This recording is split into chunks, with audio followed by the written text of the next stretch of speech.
We're going to get started pretty fast. I'm excited to have you here. I really appreciate that you came in. I appreciate how you helped me understand how to say the name in such a great way. Thank you for being here. Usually we have tactical, in the weeds kind of guests and myself doing that every day, but having somebody at your level at a much more strategic level is really such a gem for us. So thank you for coming. Thank you, Neil. Thanks for having me. I'm looking forward to the dialogue and the conversation. I love what you're doing. Thank you. I appreciate it. And by the way, if you have questions, just put them into the chat. If we don't get to them now, we can follow up with the Air Force team and connect and get you answers back. We're going to reference things. We'll drop those links in as well. So one of the first questions I wanted to just start with is just helping everybody put you in context with what your role is now in the Air Force and where you started. Because like all of us, you started somewhere and you're where you're at. And I noticed you started off in the acquisition side. Can you just give us a little, walkthrough of your journey from beginning to now? Sure, Neil. So I started out as a contracting buyer or contracting specialist back in 1993. I was in systems contracting. I didn't know what contracting was, but I had a lot of great teammates and trainers who helped me understand what the Federal Acquisition Regulation was.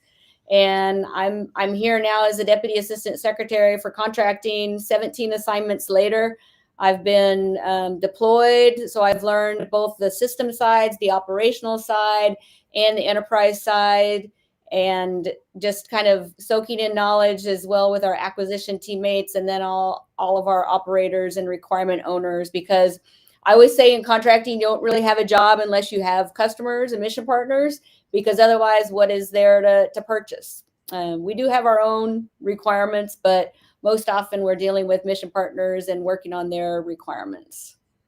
No, I love that term. I want to, not that I do much on Twitter, but I like this tweetable moments of this idea of mission partners. And for us in the industry to be able to understand that, right? There's the acquisition shop or contract shop, and then there's the mission partners.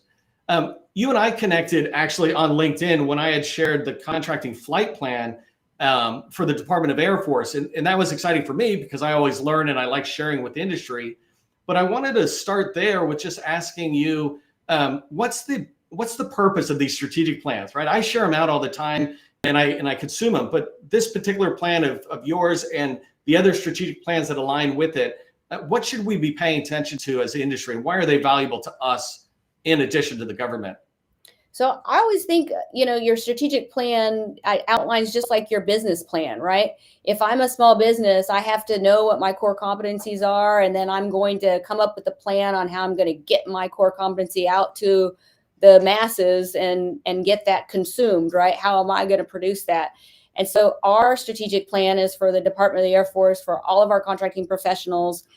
We have about 9,000 contracting professionals, pricers, data analysts, all working in that field.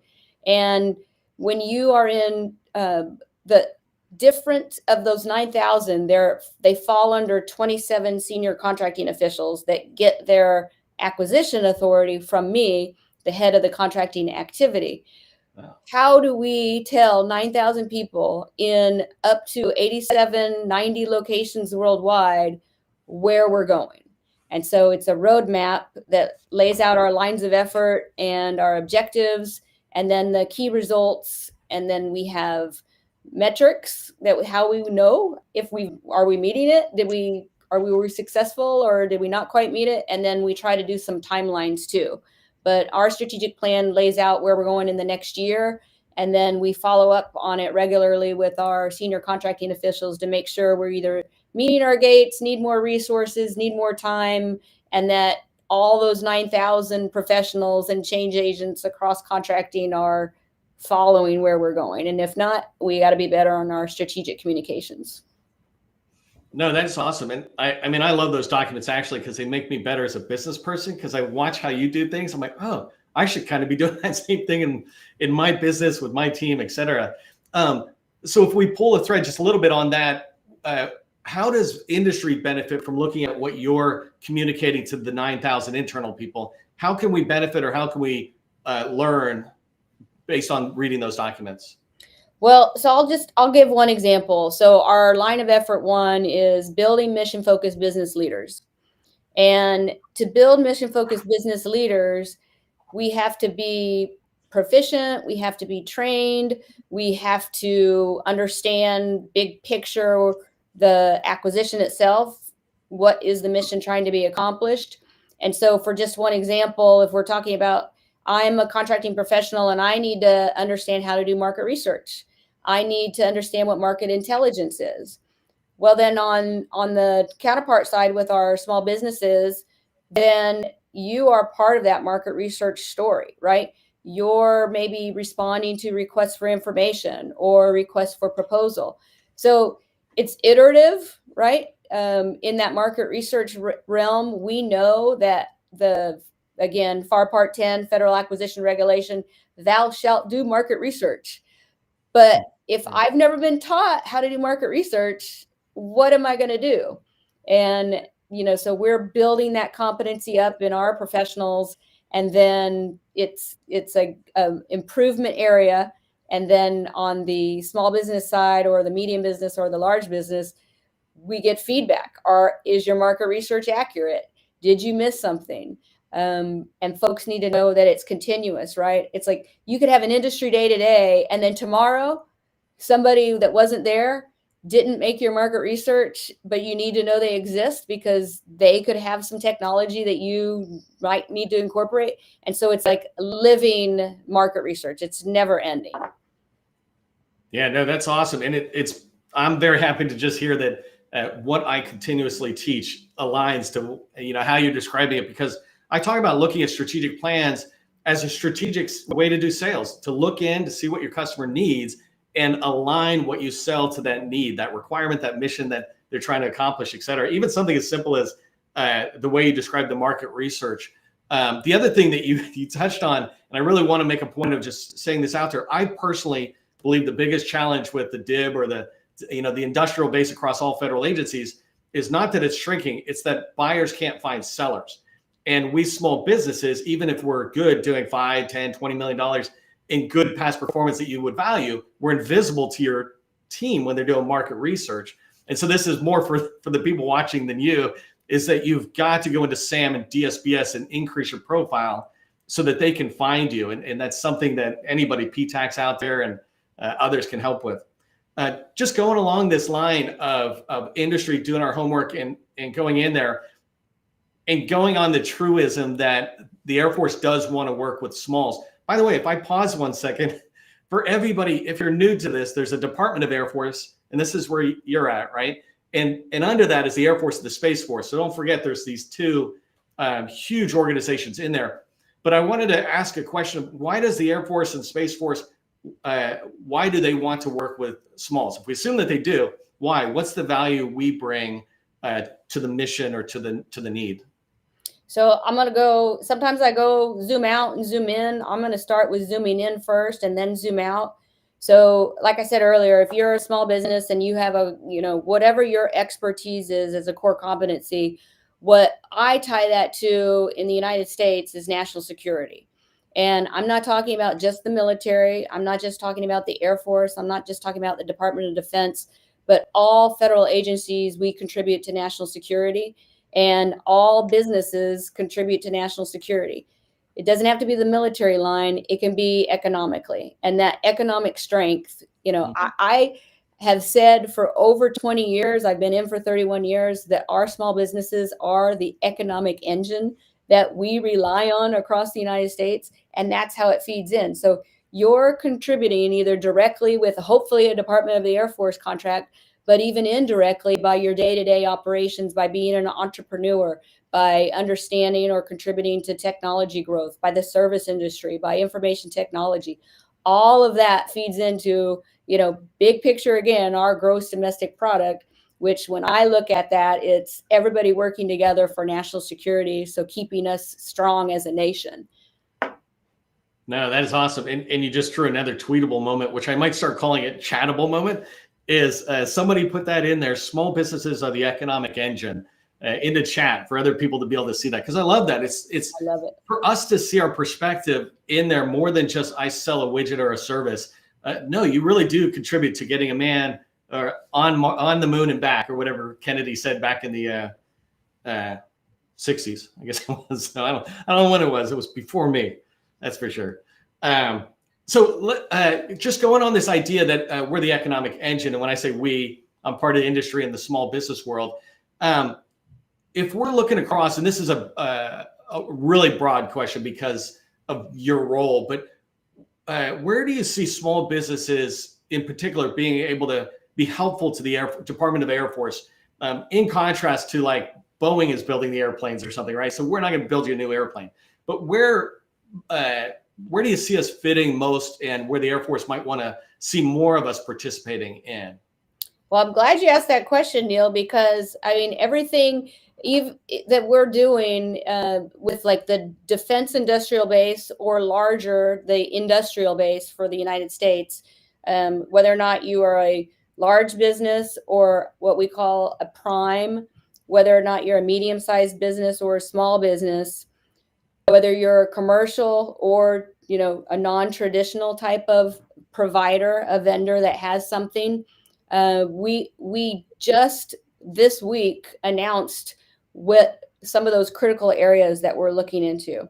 And so, you know, I would encourage people to go to the Defense Small Business Innovative Research or Small Technical Transfer Research, which is the Defense CyberSitter Innovation Portal.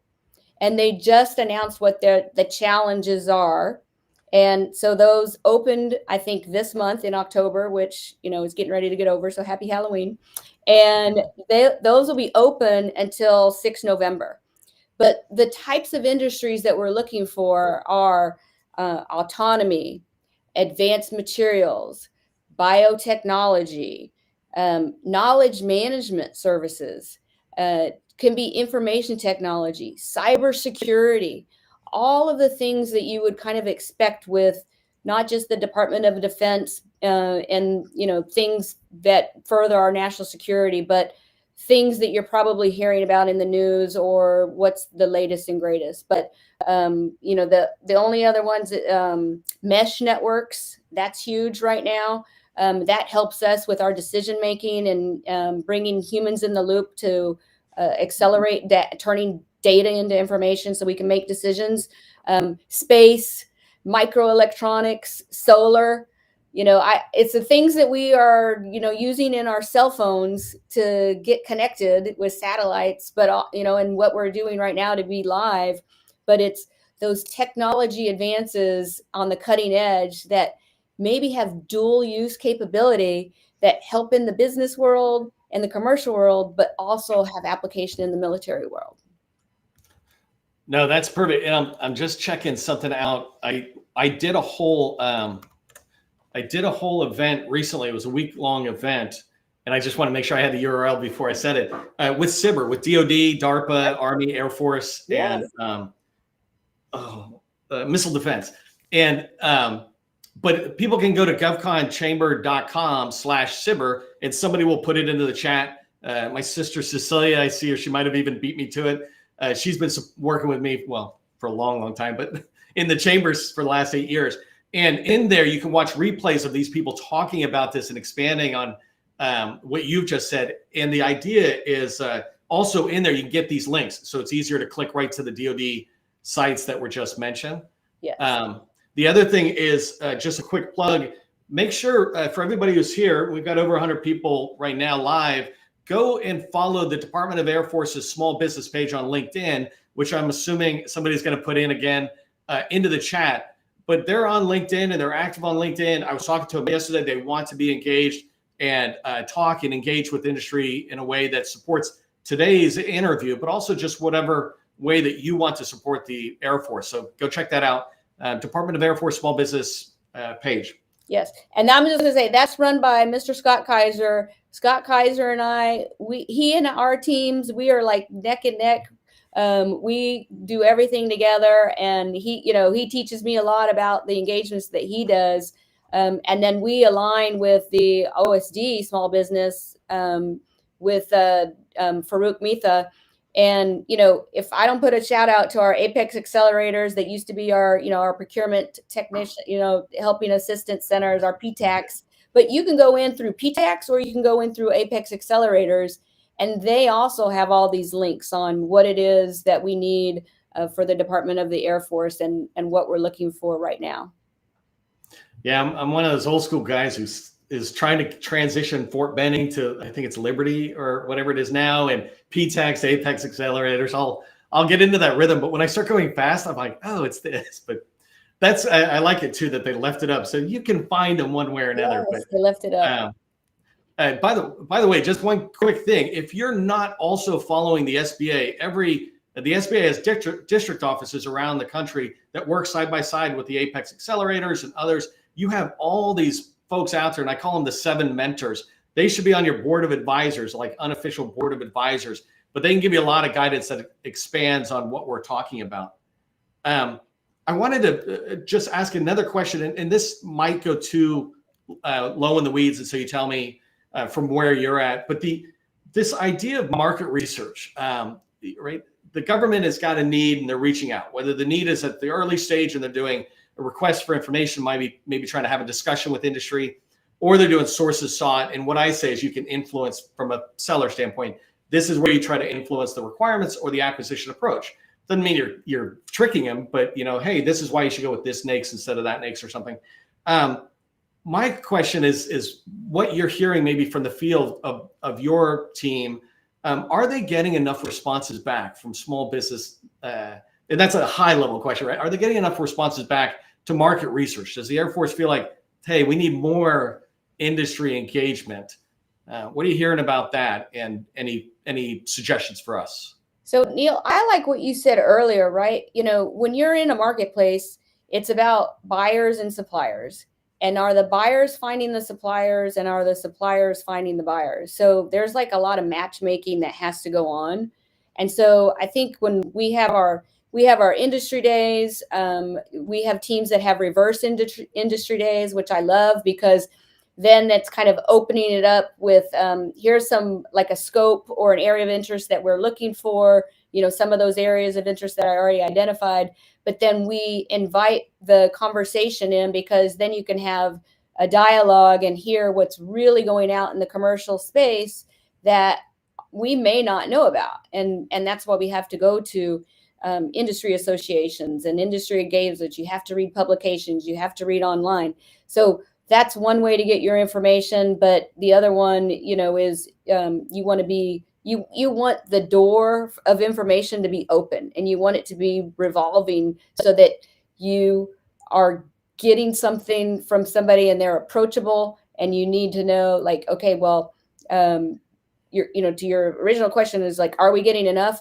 I will say we never have enough. But then on the other hand, it depends. It's like, you don't want to be overly, you don't want to have like too much, but what is too much? I want to always have enough, and I always want to have enough where I can have a conversation.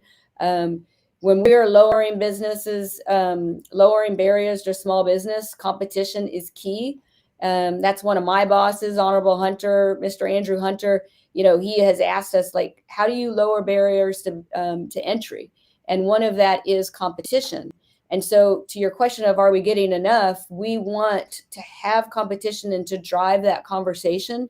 And I don't want to put a grade on it, but I'll just say I have an insatiable appetite for, supplier and knowing what's going on with the market. And I know that our contract specialists and contracting officers do too. I know that our acquisition officers do as well. And I know that our operators and warfighters do. And so together as a team, we're on the government side, we're all collecting all of that. And then we want to make sure that we're approachable, and that industry has a door into us so that they can give us what's the latest and greatest. No, that's perfect. And just going sideways, I never look at chat while we're talking. When I'm training, I'm like, I'll come back afterwards, I'll look at it, but I like to stay in focus. But because I'm not doing all the talking, I happen to look down, and somebody had a really good question. I'm curious on where this fits into your world. But CMMC, and I wrote like the first book about CMMC years ago, saying, hey, this industry, this is what you need to pay attention to. And it's been out there forever. But it seems like there's like a finality to it here. What are you guys hearing, and what's the guidance maybe the lessons we can learn as industry is what guidance are you passing down through your team about CMMC? So for cybersecurity maturity model certification, CMMC, if you're not familiar with it, what they just released the final rule. I think it was like the 15th of October. And as you said, we've been kind of looking at CMMC for a couple of years where we're trying to get feedback from industry. And so what I like where they have now is they have the tiers. And what I would encourage everyone to do is like go to Project Spectrum and OSD small business. That's their kind of lead on this. The Air Force, we work with the SAF CN office and the CIO, and then of course with all of our experts in the A6 community, our comm and intel folks. But the overarching piece of CMMC is there's some self-certification on the lowest level, but depending on your access to the networks and what you will have on that, it's really how are you being cyber secure and aware with your information technology systems. But then if you are working with a government contract, you are also going to have access to controlled unclassified information, CUI. And so we need to make sure that you are secure and you don't have vulnerabilities. So that just came out, the final rule, but we've been talking about it for years. I would encourage people to go to Project Spectrum to do more homework, and they will actually teach you, we don't have enough time today, and I am certainly not an expert in CMMC. I put the clause in my contracts and I say thou shalt abide by CMMC, but I am not a subject matter expert in that. But I like to give people the why behind it, and that Project Spectrum really gives some good links on you self-assessing what you have and what you need to know so that you can get your certification and then be eligible for government contracts. Yeah, I know the priority is cybersecurity, but what I teach people is that if you just think selfishly for 1 second, if you're not paying attention to CMMC, if you have let it bother you for the last few years, you can do that, but you're going to impact your ability to sell to the government, because where DoD goes, the other agents, civilian agencies go. Everybody's going to go that direction. And so there's a lot of people can support. Actually, Spectrum just reached out to me today. Yay. I think because of you, and they're like, hey, can we come and show our stuff? I'm like, sure. Awesome. Now that it's real, like that's why I've always kind of held off, because it just kept getting kicked down the thing. So we've got about 6 minutes left, and I want to try. I appreciate that side. I definitely wasn't looking for, this side, you being a cybersecurity expert, but that whole idea that it's in there. And for the people who are listening, make sure that you understand that CMMC is real, and go check it out now. Start learning, because it will take you time. And in my opinion, it doesn't matter whether it costs money or not. It's the cost of doing business. So if you're a restaurant, you need to buy an oven or something. There's always costs and there's always ways of doing it, but it's a reality now. So go take a look at that. I wanted to go into your team, because one thing I really wanted to cover down on is sometimes we don't understand as industry or, as a supplier, we just have something we want to sell you. And since 2018, I've been saying, look, there's no conspiracy of the contracting officers to hold us smalls down or us hub zone firms. They don't talk to each other and do this. It's market research. It's one of my favorite things about the federal market is it's so open and transparent. And in my opinion, easy. It takes time to get good at it, but nowhere else can you have this level of transparency. And so I wanted to dig into a little bit about your team. You already talked about the size, but can you go back a little bit to your team and the size, and that, thousands across the country, and just give us an understanding of like what they have on their plate. Like when we think about, they just got one opportunity or something, how hard is that type thing? Yeah, I think my immediate staff at SAF AQC, we have 90 folks, and we have divisions that go across weapon systems, operational, enterprise, policy, making sure that we are conducting outreach, field support, staying on the cutting edge of all of these policies that are coming out. We want to make sure that we're reaching across the headquarters staff here at the Pentagon, but then we also reach out to our senior contracting officials and make sure that we have conversations and relationships with them. their day to day, depending on if they're at the installation level or if they're a part of a program office, is very busy.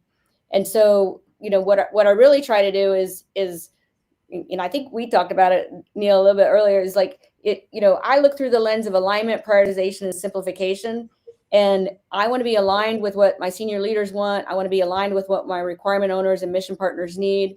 I have to set my priorities. It's very hard at the installation level, and probably even your listeners day to day, is like, how do you set your priorities for the day? How do you set your priorities for the week? I told you how we set the priorities for the year through our strategic plan. But that simplification is that constant communication. You have to be relentless about it, helping people in simple chunks of time understand where they're going, but also so that they're,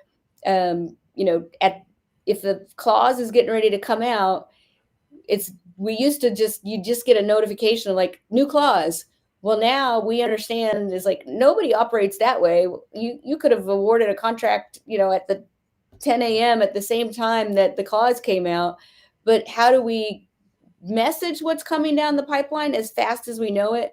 And then how do we train all of our contracting professionals so that they are equipped to handle these changes? I know we're not talking about change today, but it's one of my favorite things. I love talking about change agency, but if I can give information to our teams and personnel out in the installations across the world, globally, that means that they're going to have a better use of their time and can prioritize their efforts to help the customer who's coming in, and then the phone calls that they need to make with industry, whether or not it's a new contract in market research or it's on the afterwards of the performance of how are you doing? Here's a program review. Are you getting feedback? And then, when's that contract ending if it's an annual contract, and when we're getting ready for the next one. So people are busy, and that's why I love to prioritize the time, because we never have enough time.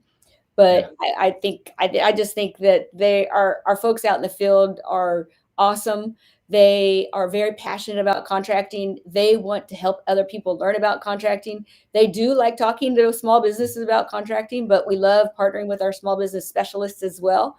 And it's like, pick up the phone, pick up the computer, have a Teams call, post something, but it's a communication that really is never ending. That's funny. It's such a great answer. I should have asked a question before that, because that would have been a perfect place to end, but I'm going to take full advantage of like the minute and a half left we got. I love that. I'd love to come back and talk with you about change. And I know there's other things that you were talking about, because industry, we want to hear this and learn how to become better partners to the government.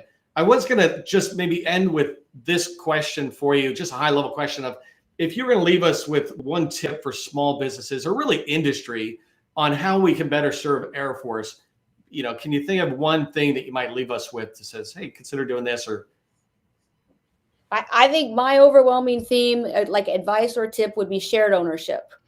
And what I believe in shared ownership is I always have a responsibility to hold myself accountable, but then I have a boss or a partner that I'm working with, or a colleague or a counterpart, and they're going to need things from me. And so they're going to hold me accountable.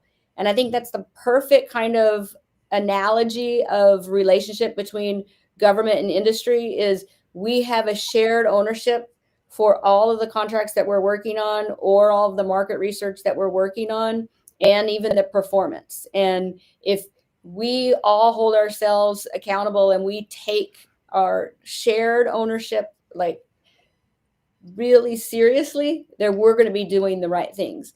When one party thinks, nope, it's all you, 100% on you, that's where we have difficulties. And so it's never perfect 50-50. Sometimes it's 45, sometimes it's 50-55. But if you commit to that shared ownership, I think we'll have a great relationship. And I really encourage that. That's a perfect tweetable moment, by the way. Put shared ownership in the chat if you buy it, like if you're excited about it like I am. So we're out of time. General Treviño, I really appreciate your time. I'm going to follow up. I'll look at people's questions. I'll follow back up with you and your team to go forward. But I just want to say thank you very much for joining us today. Thank you, Neil. Thank you for having me. And thank you for all of your listeners online for everything that you're doing for national security. I appreciate that. I'm going to send you backstage. I'm going to end, and then I'll come back to you. Thank you. Okay. Hey, remember, as you go forward, we're out of time, but government contracting, it is not a secret. It's just a process. Part of the process is going to research the Air Force, understand what they're doing through the strategic documents. Also, go to the Department of Air Force small business page on LinkedIn, follow them, begin to engage with them. They're out there. I talked to them yesterday. They're super excited to engage with industry even more. So go do that. If you appreciated having the Air Force out today, say thanks, Air Force, into the chat.